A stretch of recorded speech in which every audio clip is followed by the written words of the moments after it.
Well, ladies and gentlemen, free agency is right around the corner. And as many of you know, the Buffalo Bills have a couple of players that we could bring back and many that we're going to have to allow to walk, right? That is just the nature of the beast, especially with how the Buffalo Bills cap situation is looking for 2025. Now, keep in mind that the cap space has not been announced by the NFL, so we don't have the exact number. However, where it stands, we're 14 million over the cap. And that means that obviously we can extend Josh Allen, we can extend a couple of other players, we can cut some current players and save quite a bit of money. I'm actually looking forward to breaking down that in its entirety this week. So make sure you subscribe and turn on those bell notifications if you haven't already. But today's topic, Amari Cooper, right? Should we bring back Amari Cooper? That is what we are going to unpack today as far as his market value, a future contract, his production.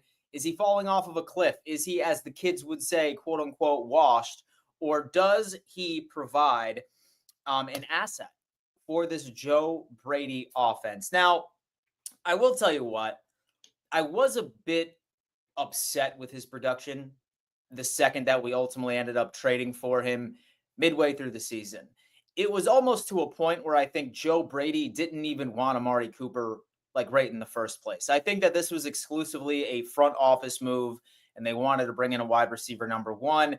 And then once we gave him to Joe Brady, he was just like, yeah, I'm going to treat him like I treat all wide receiver ones, and I'm just going to ignore him entirely. Now, of course, keep in mind that he did suffer an injury during the Seattle Seahawks game. And it sounds like that injury was a hell of a lot more serious than we thought. In fact, doctors were telling Amari Cooper that he should have had surgery after that, but he elected not to and play through the pain. So something to consider because it was so weird, right? All the way up to the very first game where we see Amari Cooper go out there and catch his first touchdown pass. We thought, okay, this offense is about to be world beaters. He is going to be leading in snaps. He's going to be that guy. But it turned out to be that he had a pretty effed up hand, a messed up hand that should have required season ending surgery. And here we are, right? So, what I wanted to do today is look at his overall market value and have a conversation. Should we re sign this dude? Now, I do want to give a giant shout out to BetUS, folks. Right now, with BetUS, this sportsbook already has all of the lines for projected free agents, right? Like have T. Higgins right over here. You have who will the Philadelphia Eagles play in week one? A bunch of awesome lines are over on the BetUS Sportsbook, including all of the free agency markers. Definitely go ahead and check them out, folks. They are matching 150% of your first deposit, all the way up to $2,000 and 125% of your second and your third deposit, as long as you use code YouTube150. Now, here it is, right? Because I feel like we need to have this conversation. How much would it cost for us to bring back Amari Cooper? Now, I don't want you to look at this as a set in stone valuation. This is Spot Track. This is an independent website. This is just based off of other players across the league, based off of age and based off of statistical production.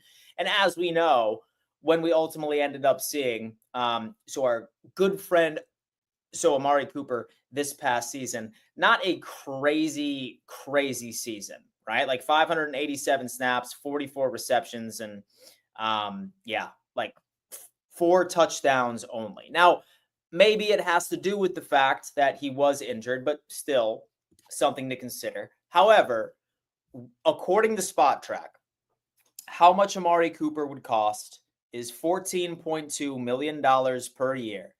And that is a 2-year, $28 million contract. Now, this could be slightly less. It could be slightly more. I don't know. But that is what Spot Track is saying that Amari Cooper would cost whatever team is going to give him a brand new contract. Now, here's my take on Amari Cooper, right? So would I welcome him back? 110%, right? But what I would want to pay him would be closer to about $7.5 to $8 million per year, maybe another 1-year deal, or maybe a 2-year deal, absolute maximum. The problem is that I don't think that is going to be the highest bid for this wide receiver. I've said this a couple of times on stream, and I'm going to continue to say it. With Amari Cooper, he has never been a free agent in his entire career. He has been a trade candidate and a tradee ever since he was drafted in the league. Dude was drafted by the Las Vegas Raiders and then shipped over to the Dallas Cowboys. And then with the Cowboys, sent him over to the Browns, and the Browns ended up sending him over to the Buffalo Bills. I don't think that Amari Cooper has any interest in taking another low ball deal. He has never, in his 32 years of life, his 10 years in the league, he has never had an opportunity to test out free agency and go with the highest bidder. Now, I think this is an opportunity that he wants to take advantage of, especially since he's never had a taste of it. And while I think Buffalo is going to offer something to him, I just don't think that Brandon Beane is going to be the highest bidder. And that's not even a bad thing, because one thing I always want to remind everybody, this Buffalo Bills team was the highest scoring offense in the NFL, with playoffs included, and the best statistical offense in franchise history for the Buffalo Bills. And that was all with Amari Cooper not really being out there much for a production standpoint, right? Like several games, he was getting 2 to 3 targets, maybe. Yes, he made a couple of big time catches for us in the past, but I don't think this team without Amari Cooper makes it any different. And especially when I look at this, right? Like we just had a stream about Devontae Adams earlier today, because right now, as many of us know, so the Buffalo Bills are quote unquote betting favorites to get Adams. Although that, again, I'm really not big on this either. He's cheaper than Amari Cooper as far as his market value. He's more around $13.6 million for a 2-year deal. Around the same, but still something to put out there. So as far as wide receiver, I genuinely believe that what we need to be looking for is a bargain bin wide receiver. And I know that all of us are just like, oh man, what about Hollywood Brown? I think Hollywood Brown would make sense from the Kansas City Chiefs. He is hitting free agency. He's got the speed. We just heard that Josh Allen ultimately ended up saying that he wants to play with him. He would be a hell of a lot cheaper. Like his market value is more around like 5.6 or like $5.8 million per year, right? And then worst case scenario, what we do is we just get a speedy wide receiver in the NFL draft, because I feel like my entire sentiment and my reasoning is based off of the fact that we obviously need to exclusively focus on defense. If this Buffalo Bills team, one second.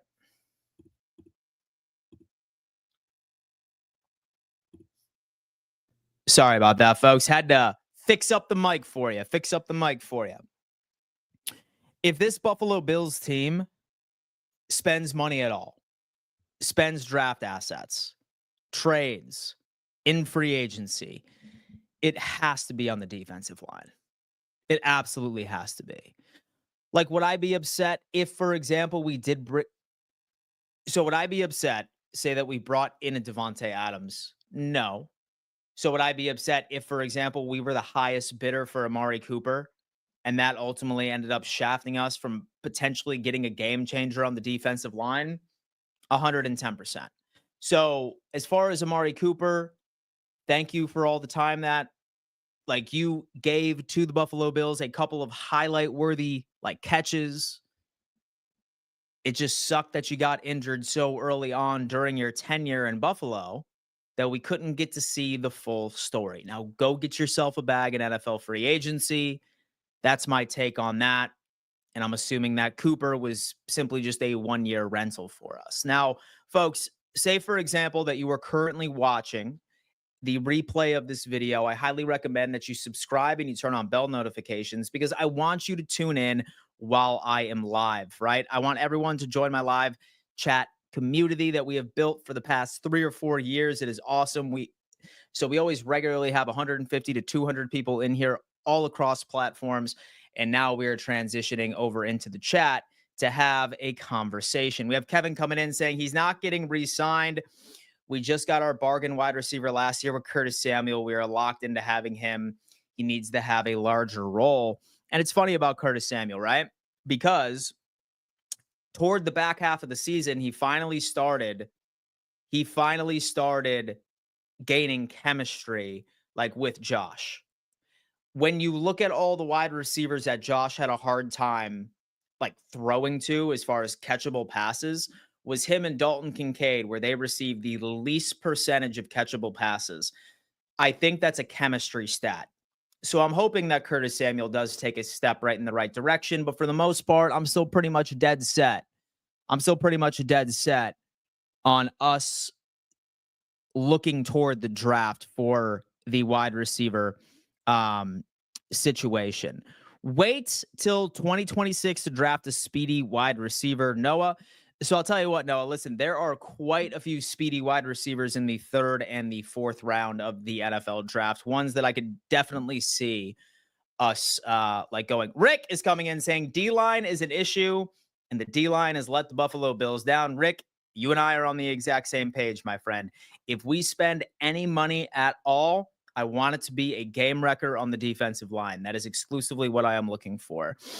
We have Bills fan for life question. If Garrett/Crosby trade goes down, does it happen before/during or after the draft? So I think Garrett is probably going to happen but then I think Crosby might happen post June 1st for cap situations. So I think a Max Crosby trade would happen a bit later into it. Guys, as far as all the live chats, I feel like this is largely my fault. So the children that come in here and just like to spam and troll, like that's annoying. I'm probably going to start blocking you. So like stop, like please keep all of these conversations on topic. Like don't roll in here and just say Bills are bad with the clown emoji is what it is. Like I feel like we have to stop doing that because what I'm saying is I don't want to ruin the product for anybody that is watching the replay of this. So, Liam, I am talking to you. Start acting like an adult. And next time I see you come in here and troll randomly and don't speak off topic or ask a real football question, then you're gone. Is what it is. Would you trade James Cook for Travis Hunter? I wouldn't. No. No.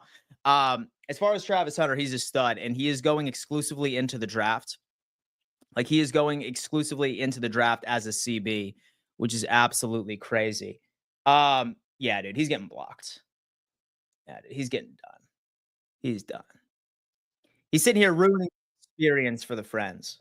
Here, where you at? Where is that kid? Mike Green. All right, dude, shout out my boy. Shout out my boy Mike Green, best mod in the business. He blocked him. He is done. Guys, listen, I'm fine with trolling here and there. I'm fine with it, but keep it on topic or keep it football related. You got to let Amari Cooper go. Don't double down after a bad call. We tried. He ended up showing up here and there. I can't see us spending our very few dollars on an aging out vet. Peace, Dan. Chris, what up, man? How you doing?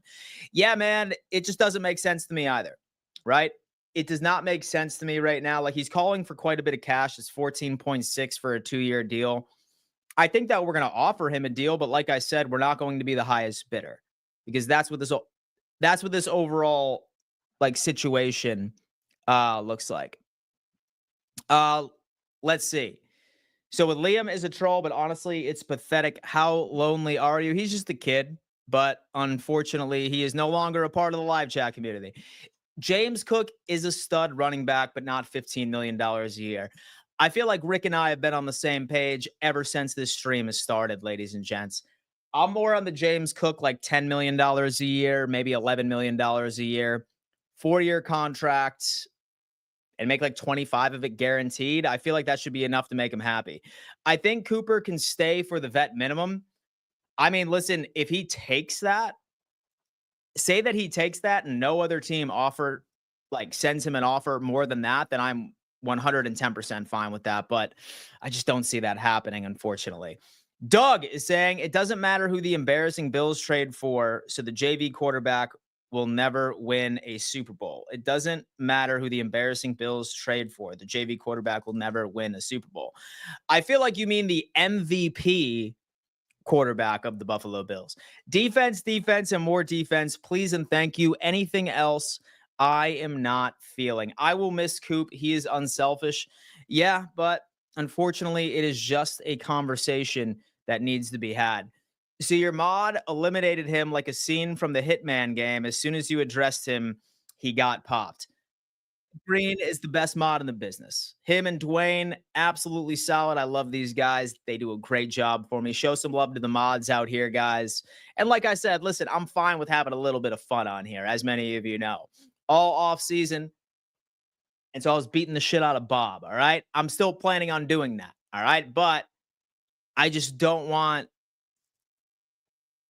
consistent spammy trolls. You know what I'm saying? Like spammy trolls are just like, come on, bro. Like we got to grow up a little bit. Charles would be nice. Yeah, yeah, most definitely. He's a pending free agent. I am certainly looking forward to that. And so you think that Virgil will make the roster? I mean, listen, I am always down. I am always down for a training camp sweetheart. We're going to have to see. Thanks, mods, for coming on in. A definite no on Cooper. It would cost the Bills a third-round draft pick this year. Guy had no impact while he was here. If he took $2 million and some incentives, maybe. Dave, yeah, man, listen, you know what? So I think his lack of production probably had to do with the fact that he decided to play through a wrist injury that required surgery. But I still agree with you, right? Like, I don't think that he would be worth the 14 million that Spot Track is projecting him to be worth. And then number one, so like I said, he's going out and he's looking for a bag. Like he's never been a free agent. He's only ever been traded. And I don't think that Brandon Beane should be the highest bidder for a wide receiver like that, because really he's just rolling the dice at this point. I think that's how we're looking at it. Garrett, talk to me, Steven. Bills need to take stock a few defensive players in mid rounds to be great. If we can move Vaughn out the side of the door. So I'm going to tell you what, Steven, I actually did a show with Kevin last Friday about whether or not that we could get out of the Von Miller contract. Excuse me. The Von Miller contract. I highly recommend you go check that out. So we were live last Thursday or last Friday, one of the two. Watch that. It gives you the answer. It's probably not giving you the answer that you want, but there is a way for us to move on. Better when it comes into it. Don't know how. Okay, so I don't know much about the offseason stuff, more of a basketball guy, but my question is, can the Bills sign Adams and also trade for Myles Garrett? Also, love your content, man. Keep it up. Carl, tell you what, man, I sincerely appreciate you for showing love. Probably not, man. So I think that it would largely be one or the two, because right where this Buffalo Bills team stands, like not only are we $14 million right over the cap, and it can be fixed, several restructures, like we could like have a couple of cuts here and there. But we also have about 6 players that are due for an extension, right? That would be pending free agents in 2026. So I think it would probably have to be one or the other. I think that there would be zero way that we would be able to welcome both of them in. And if I had to choose between the two, I am going with an edge rusher right over Adams. As much as he would be absolutely incredible, I'm sure that we all agree there. Salvi is coming in saying, Bills need to get larger on defense in all areas. Small and quick are not working. I agree. They have tired upgrading the defense. Start calling out the players by not producing. Rick is saying Vaughn is out. He's 36 years old. DN, 17 million in cap space. If he is released post June 1st. Ed Oliver, first round pick, showed up for maybe 4 games out of the 20 total. Mo is saying Jair Alexander for CB2. I'd say he's a bit old, right? So he's a bit old. So I'd say that there are a couple of free agents that are around $6-7 million per year that I think would be a wonderful CB2. That's my thought process. Matthew, bye-bye, Liam. Go eat a lunchly. Wow. And they could have had Simmons over Ed Oliver. J.A. saved Bean's job. Let me see. Ideal defensive line. Let's talk about that. We have Eric is saying, oh, dude, look at that. Steven is saying Myles Garrett wants to come. Let's break the bank. Just get the guy a game changer. Just get the guy a game changer, man. Look at that. All right. You are done, sir. Done. Bills coming on in. So Rousseau, Simmons, Garrett, and Oliver. please, man. Talk about that. Chris Haynes. So we need a long look at Ed Oliver. Perhaps. Perhaps, man. He is public enemy number one for the Buffalo Bills as of late. He's undersized, but he does win with his athleticism, and largely he is just as effective based off of what his one tech partner is doing and also who else is on the line with him. If, for example, you add a Myles Garrett, or if, for example, that we have a better year from Daquan Jones or a better one tech defensive tackle, I feel like he's that guy. Like, he's not the sort of guy that improves your defensive line just by his presence. He is a cherry on top, but you need an absolute game changer on the line for Ed Oliver to continuously play well. That's kind of how that plays out. I feel like we should either trade away our first round pick or move back. We have been horrendous with first round picks. I hated Elam pick from day one. I feel like no one likes Kyrie Elam at this point. And Oliver wears down, so the light move him to defensive end. Oh, man. Bills winning 13 games with no defense and no wide receivers is insane. Not sure sustainable. And with the Jones is 35 years old, it's time to move on. Oh yeah, most definitely. Hopefully we get the right move though. All right, guys. 224 of you in here right now, 118 of you on YouTube, 110 of you on X. I do want to remind everybody that I will be live on the AFC East Roundtable in 20 minutes. That is the show where I do it with TD Finstock, Richie, and then also Colby. It's our divisional debate show that we have each and every single week. Highly recommend you go on over there and you check it out. Have a great topic for you today. I just wanted to hop on real quick and discuss a little bit about Amari Cooper. If you haven't already, subscribe to the channel, like this video. Make sure you tell a friend and turn on those bell notifications so you never miss an episode. Love each and every single one of you, and I will see you over on the AFC East Roundtable in 20 minutes. Deuces.